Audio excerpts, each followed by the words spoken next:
Կենտրոնի եթերը շարունակում է անցուդարձը, եկել ենք միասին ու կարճ ամփոփելու օրվա կարևոր իրադարձությունները Հայաստանից ու աշխարհից։ Բարի երեկո։ Հեղաշրջման կոչի համար մեղադրվող Միքայել Սրբազանը դատապարտվեց 2 տարի ազատազրկման։ Մեղադրող կողմը պահանջել էր Աջապահյանին ազատությունից զրկել 2.5 տարի ժամկետով։ Դատարանի որոշումից հետո դահլիճում իրավիճակը լարվել է։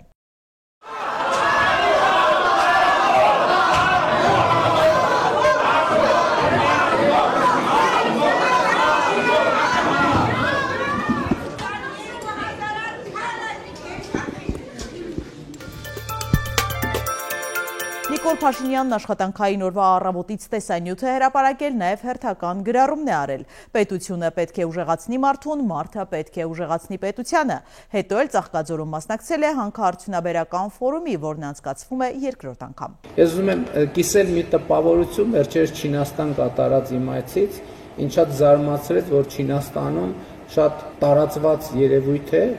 որ ուղղակի երկրում առկա քարերից ուղղակի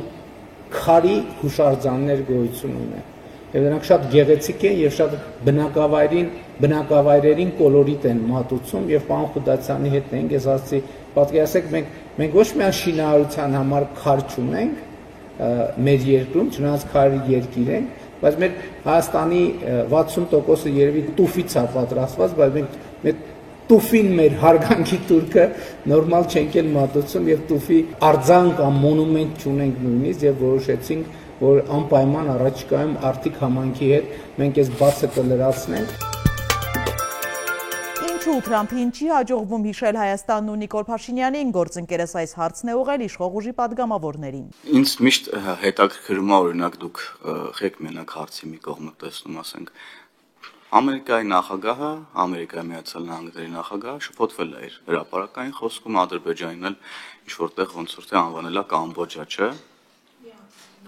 Դե լավ, հիմա շփոթվել է Ամերիկայի Միացյալ Նահանգների նախագահը, շնորհակալ եմ հարցին։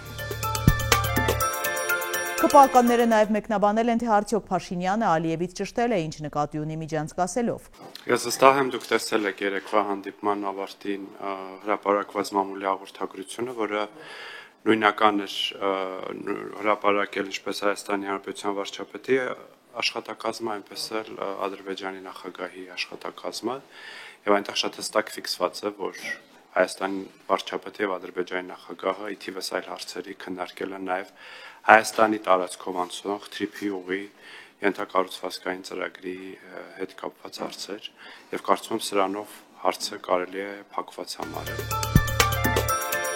Ի տարբերություն Փաշինյանի, ես էքստրասենսոր հատկություններ չունեմ, Հայաստան խմբակցության падգամավոր Արթուր Խաչատրյանն է այսպես արձագանքել հարցին, թե ինչ նկատի ունի Ալիևը, երբ խոսում է Զանգեզուրի միջանցքի մասին։ Հիմա ունենք մի իրավիճակ,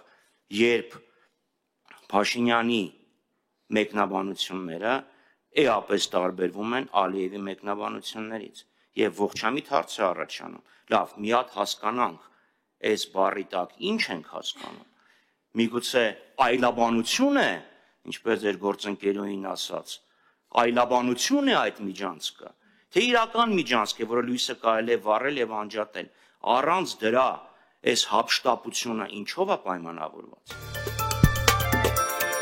Երևանի քաղաքապետը որոշել է հանդես գալ նոր ֆորմատով, Տիգրան Ավինյանն իր սոցիալական էջում պատասխանել է քաղաքացիների հարցերից մի քանիսին։ Սիրելի երևանցիներ, այսօր պատասխանում եմ ձեր տված հարցերին։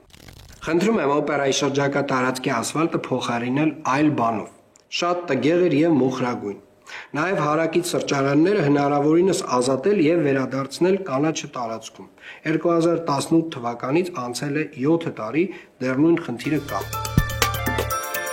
Հյուսիս-հարավ ճանապարհային միջանցքի Ագարակի հնագիտական վայրը շրջանցող մոտ 8 կիլոմետր երկարությամբ ճանապարհահատվածը հանձնվեց շահագործման, լուրով սոցցանցում կիսվել է տարածքային կառավարման եւ ենթակառուցվածքների նախարար Դավիթ Խուդացյանը։ Առաջիկա կարճ ժամանակահատվածում պատրաստ կլինի նաեւ լուսավորության համակարգը։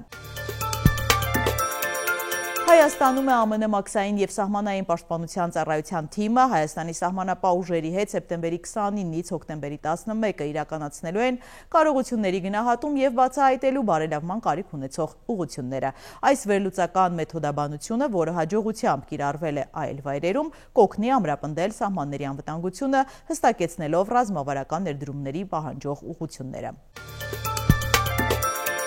Երևանում Հնդկաստանի 4 քաղաքացի վնասվածքներով տեղափոխվել է հիվանդանոց 2-ի վիճակը ծայրահեղ ծանր է։ Բժիշկները իրավապահներին հայտնել են, որ վիրավորները ի վիճակի չեն կատարվածի մասին բացատրություն տալ, քանի որ վիրահատարանում են։ Դեպքի փաստով Արաբ գիրքնչական բաժնում նախաձեռնվել է քրեական վարույթ, որտեղ էլ պարզում են հանգամանքները։ Վիճաբանության մասնակիցների և վիրավորների ինքնությունը, ինչպես նաև ձեռնարկվում են անհրաժեշտ միջոցառումներ հանցագործության գործիք սուր, կտրող, ծակող առարկան կամ առարկաները հայտնաբերելու ուղղությամբ։ Արմավիրի մարզում 71-ամյա տղամարդու հողամասում հայտնաբերվել է ավելի քան 3,5 կիլոգրամ մարիխուանա, պապիկը ձերբակալված է։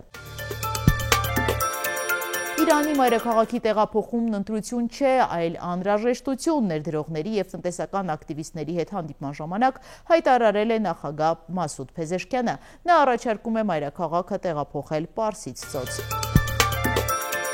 Առաջարկում է միասին ծանոթանալ մամուլի հրապարակումներին։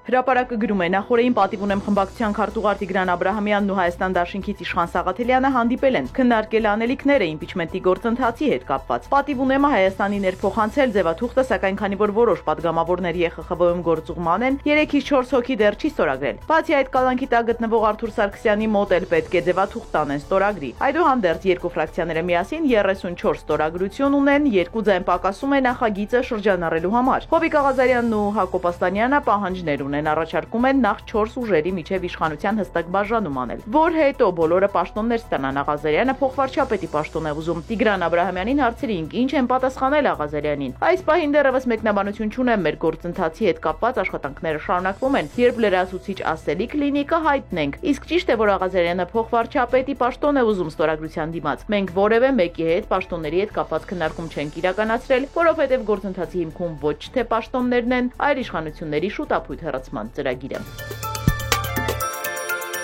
Նույն աղբյուրը գրում է 44-օրյա պատերազմի հանգամանքներն ուսումնասիրող քննիչ հանձնաժողովի զեկույցի հետ կապված հանգուցալուծումը կարծես գտնվել է։ Այն կքննվի փակ լսումների ֆորմատով, ինչից հանձնաժողովի ղեկավար Անդրանիկ Քոչարյանը գոհ չէ եւ պնդում է, որ ժամկետների խախտում չկա։ Ազգային ժողովի նախագահը պարտավոր է զեկույցը կանոնակարգ օրենքի համաձայն մտցնել լիագումար նիստերի օրակարգ։ ԱԺ նախագահն էլ պնդում է, որ ստացել է Ազգային ժողովի իրավական վարչության եւ քարտուղարության եզրակացությունները, համաձայն որոնց խախտվել են ժամկետները։ Քննիչ հանձնաժողովը ձևավորվել է 2022 թվականի փետրվարին, իսկ 23 նոյեմբերին 3-րդ ժամկետն են երկարաձգել։ Չնայած այն ժամանակ Հայաստան Դաշինքը հարց էր բարձրացրել, որ հանձնաժողովը 23 թվականի օգոստոսի 11-ից ի վեր այլևս լեգիտիմ չէ, եւ ԱԺ նախագահը պետք է հայտարարությամբ հանդես գա ու դադարեցնի դրա գործունեությունը։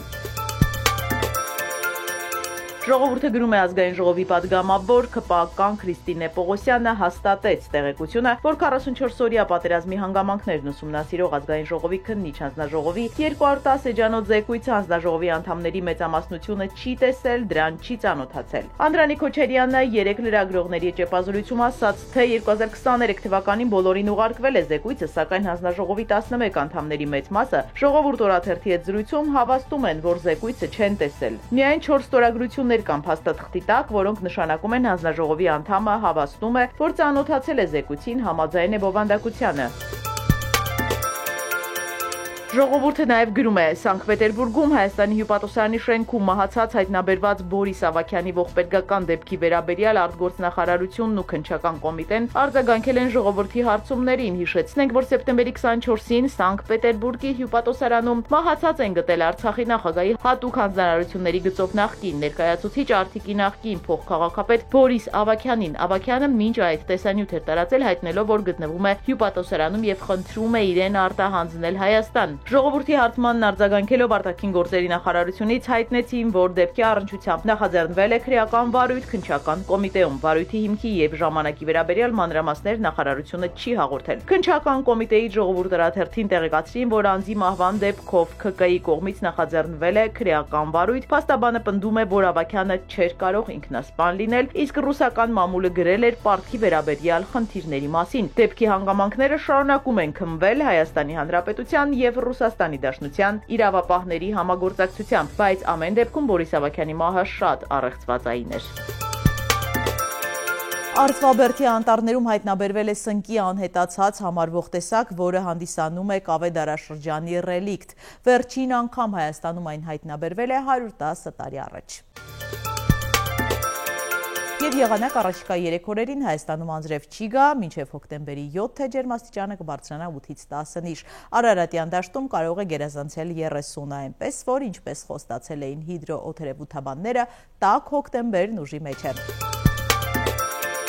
Սիրելի հետևորդներ, եկեք կատարենք մի քանի պարզ քայլ մեր YouTube-յան ալիքը զարգացնելու համար։ Ձեզանից մի քանի վայրկյան է պահանջվելու, հավանում եք այս հաղորդաշարը եւ բաժանորդագրվում։